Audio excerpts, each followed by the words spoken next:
6월 8일 6시 54분입니다. 또 다른 클래스의 블랙벨트 유단자 아이들만 데리고 나와서 야외 운동 간단하게 한 다음에 짬을 내어 가지고 영상을 또 켰습니다. 저는 이 지금 반바지에 반팔티 이 쪼가리 이렇게 걸치고 있는데요. 여름이 되면 제가 이런 옷차림으로 다닙니다. 운동화 신고. 그리고 수업 시간에 도복으로 갈아입고 또 바깥 활동을 할 때는 계속 이 복장입니다. 굉장히 신경 쓰지 않은 유튜브죠. 이해해 주시길 바랍니다. 좀 식상할 주제이지만 계속 다뤄야 되고, 또 싫어할 만한 사람들은 질릴 만한 주제이지만 역시 좀 다뤄야 될 이야기를 하겠어요. 일본 이야기 하겠습니다. 아주 먼 시간으로 고려 그까지 가지 않고요. 조선 말기부터 이야기해 보도록 하겠습니다. 조선 말기 이전까지만 보더라도 그러할진데, 뭐냐면은 한중일 삼각구도 속에서 우리는 피해의식을 굉장히 많이 기억을 하죠. 누구든지 그렇습니다. 돈 빌려줬다가 떼이면은 굉장히 아프게 기억하듯이 피해받았다라고 이제 결론을 내려버리면, 역사적으로 단정을 내리면 너무나도 이제 선명하게 기억을 하고 그것을 계속 되풀이해서 사과를 요구하게 되는데, 특히나 한국인들 속에 그런 어떤 사과를 요구하는 근성들이 굉장히 큽니다. 베트남하고는 기질적으로 좀 다르죠.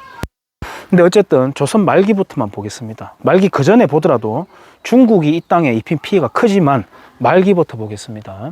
한일합방 때 일본과 조선이 전쟁을 벌였습니까? 전쟁 안 벌였습니다. 고종은 일본 왕실에 족보를 올려가지고 호의호식 하면서 살았습니다. 조선은 그대로 병합되었고, 조선 사대부층 양반층들은 불만이 있었을지언정 모르겠습니다만, 나머지 평민들, 천민들, 노비들은 일제시대가 나왔을까요? 일본 시대가 나왔을까요? 살기가. 그 다음 6.25 전쟁은 어떻습니까? 중공군으로부터 죽은 사람이 얼마나 많습니까? 피해가 막심하죠. 일제시대 때 우리가 전에 듣고 배워온 역사로만 보면 늘 조선인들을 고문하고 뺏어가고 때려잡고 이런 이야기들만 우리가 알고 있지 않습니까? 더 정확한 데이터를 봐야 되지 않겠어요? 그렇습니다. 그 다음 그 뒤로 훌쩍 뒤로 넘어와 가지고요, 우리 지금 중공 깃발에 대해서는 전범기다, 내려라, 사과하라 라는 말은 하지 않습니다. 그러나 지금 일본은 군국주의가 아니라 엄연히 자유민주 시장 경제 체제를 택하고 있고, 중국은 개방을 했지만 엄연히 중국 공산당이 지배를 하고 있으며, 여전히 일본 군국주의에 대한 상징물을 가지고 저것은 전범깃발이다, 사과해라, 이렇게 계속 끊임없이 이제 요구를 하고 있는 실정이에요. 최근으로 와볼까요? 우리가 사드 가지고 중공이 우리에게 보복을 했죠. 경제적인 보복을 했습니다. 특히 롯데가 극심한 피해를 입었습니다. 사드는 어디까지나 우리 자위적인 차원에서 국방력을 튼튼하기 위해서 만드는 겁니다. 그런데 혹자는 그러죠. 야, 그거 미국을 위해서 하는 거다. 미국으로 날아가는 거 사드가 맞춰가지고 떨어뜨려 주는 거다. 이렇게 말하는 사람도 있습니다. 그러면 어떻습니까? 만약에 그게 맞다고 하더라도. 우리 한미 동맹인데 동맹이 개념이 뭔지를 모르고 이제 그 사람이 말을 하는 것 같더라고요. 그런데 중국은 한반도를 향한 레이더와 미사일이 전역을 커버할 수 있는 미사일과 레이더가 있습니다. 그것에 대해서 역으로 일본이 한반도를 전역을 감시하고 미사일로 사정권 내에 둘 수 있는 미사일로 커버를 하고 있다면 어떻겠습니까? 중공은 불법 어선으로 동해안 오징어 삭슬해 가고 서해에도 수시로 넘어와 가지고 우리에게 피해를 입히고 있습니다. 만약 일본이 동해와 서해에 불법 어선을 보내 가지고 어업 활동을 한다면 받아줄 수 있겠습니까? 미세먼지가 중국으로부터 날아오는 게 아니라 일본으로부터 날아오는 거다. 어떤 반응을 보이겠습니까?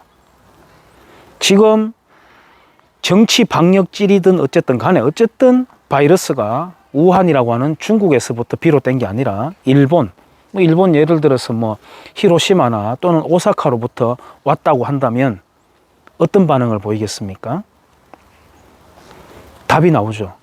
일본에서 지금 후쿠시마 원자력 처리수를 태평양으로 내보낸 것에 대해서 숫자와 과학으로 평가하고 분석하는 게 아니라 대놓고 그냥 반일 혐오, 반일 선동질을 하지 않습니까? 근데 중국의 해안가에 절비한 원자력 발전소, 이제 바다에도 띄운다 그래요. 그 다음에 거기 소각장들, 북한에서 흘러나오는 풍계리에서부터 흘러나오는 방사수, 방사능 폐해, 북한의 원자력 폭탄, 핵폭탄입니다. 그것에 대해서는 어떻게 하시겠습니까? 일본이 예를 들어서 원자폭탄을 한반도를 향해서 겨누고 있다. 받아들일 수 있겠습니까? 이런 간단한 것만 보더라도 우리가 지금 얼마나 정신분열이 아니라 아예 뇌가 한쪽으로 함몰되어 있는 그런 역사관을 갖고 있고 현실 인식을 하고 있다는 것을 알 수 있지 않습니까? 그렇습니다. 바로 얼마 전에 정말 가까운 예로, 물론 그것도 중국도 좀 억울한 점은 있을 거예요. 김치 사건, 물에 아저씨가 배 튀어나가지고 풍덩 빠져가지고 막 이렇게 허우적대고 있는 모습, 그게 다 그렇지는 않을 거예요. 제가 아는 분도 중국으로부터 김치 수입해서 유통시키는 분이 있거든요.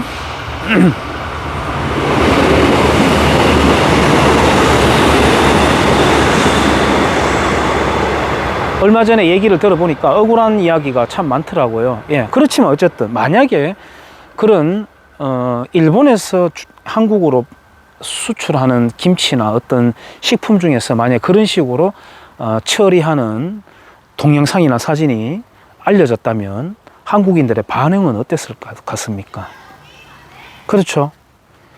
최근에도 예를 들어서 뭐 권투라든지 축구라든지 이런 동영상 유튜브 같은데 일본인을 혼내줬던 뭐 영상 뭐 이런 식으로 영상 하단에 댓글들이 붙는 걸 보면은 우리가 아직까지도 그렇게 하고 있습니다. 예.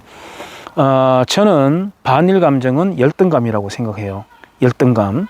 우리가 늘 쪽발이다, 외놈이다, 이렇게 치부하던 그런 세력들이 우리에게 와가지고 어느새 근대화를 이루어가지고 한 방 먹여버리니까 도저히 받아들이지를 못하는 겁니다.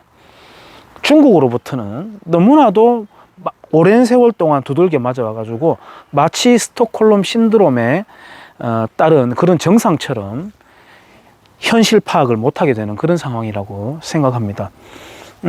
아까 처음에 서두에 말씀드렸듯이 식상하거나 질리는 그런 주제이지만은 우리가 이 감정을 털어내지 못하고 미래 설계를 하지 못하면 대한민국 미래가 없다고 저는 단언을 하거든요. 그래서 또 식상할 만한 이 주제를 한번 말씀드려 봤습니다. 만약 일본이 그랬더라면 여기까지 하겠습니다.